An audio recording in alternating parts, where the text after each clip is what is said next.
So, it's 2024, and you've probably heard the name Half-Life 2 thrown around a million times by now. Maybe you played it when it first came out in 2004, or maybe you've just heard the legends. But here's the thing. This isn't just some old game that everyone keeps talking about because of nostalgia. Half-Life 2 is still, even today, one of the most incredible gaming experiences you can have. And if you haven't picked it up in a while, or if you've never played it, now is the perfect time to dive back in. Let's start with the story. Half-Life 2 isn't about dumping a ton of cutscenes on you or making you sit through long dialogues. It's about being in a world that feels so real, you forget it's a game. The story unfolds around you, and you're not just watching it, you're living it. Every time you turn a corner or walk into a new area, there's something to discover, something that adds to the bigger picture. It's a story that doesn't hold your hand, but trusts you to piece it all together. And even today, that's something you don't see often in games. Now let's talk about the atmosphere. City 17. Man, what a place. You've got these massive, towering buildings that just loom over you, and there's this constant sense that you're being watched. The world feels oppressive, and you can almost feel the weight of the Combine's control pressing down on you. Even in 2024, walking through those streets is an experience. It's not just about the graphics, although for its time, they were groundbreaking. It's about how the world makes you feel. There's this eerie quiet, with only the sounds of distant machinery or the occasional announcement from a Combine officer to break the silence. It's a masterclass in creating atmosphere, and honestly, few games today can match it. Then there's the gameplay, which was revolutionary back in the day and still feels damn good now. The physics engine, for example, back in 2004, it blew people's minds. You could pick up objects, stack them, throw them, use them to solve puzzles. And the gravity gun? It wasn't just a gimmick, it was a game changer.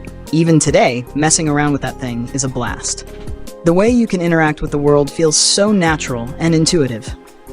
It's a reminder of how much Half-Life 2 influenced the games that came after it. You can see its DNA in so many of today's titles, but Half-Life 2 still does it better than most. And let's not forget the pacing. This game knows exactly when to ramp things up and when to let you breathe. 1 minute, you're in the middle of an intense firefight, and the next, you're exploring a quiet, abandoned building, piecing together what happened there. It never feels too slow or too fast. It's just perfectly balanced.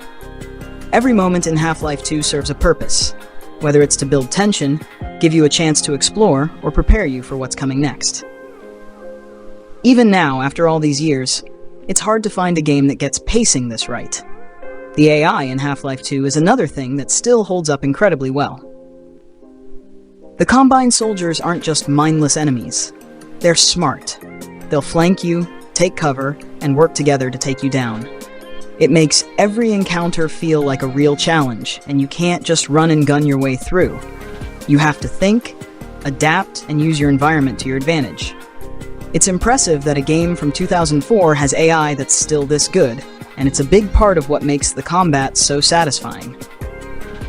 And we've got to talk about the characters. Alex Vance, Eli Vance, Dr. Kleiner. They're not just NPCs. They're characters you care about. Alex, in particular, stands out. She's not just a sidekick. She's a fully realized character with her own personality, her own motivations. Her relationship with you as the player adds a layer of emotional depth that's rare in first-person shooters, even today. These characters make the world feel alive. And their presence is one of the reasons why Half-Life 2 still resonates so strongly.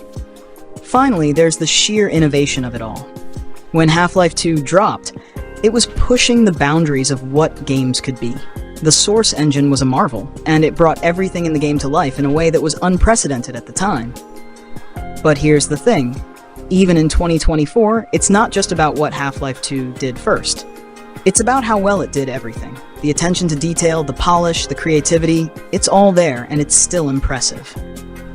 In a world where games are getting bigger, more complex, and often more cluttered, Half-Life 2 is a reminder of what happens when a game is focused, polished, and confident in what it wants to be.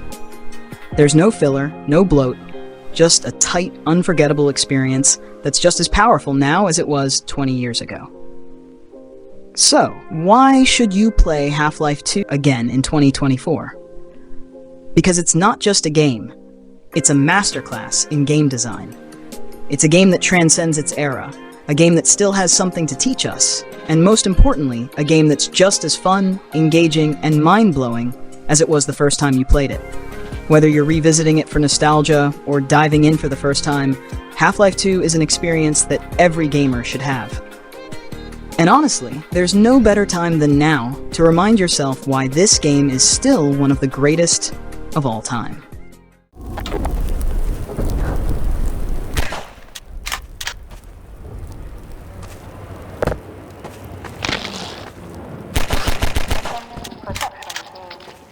Status invasion in progress in this community.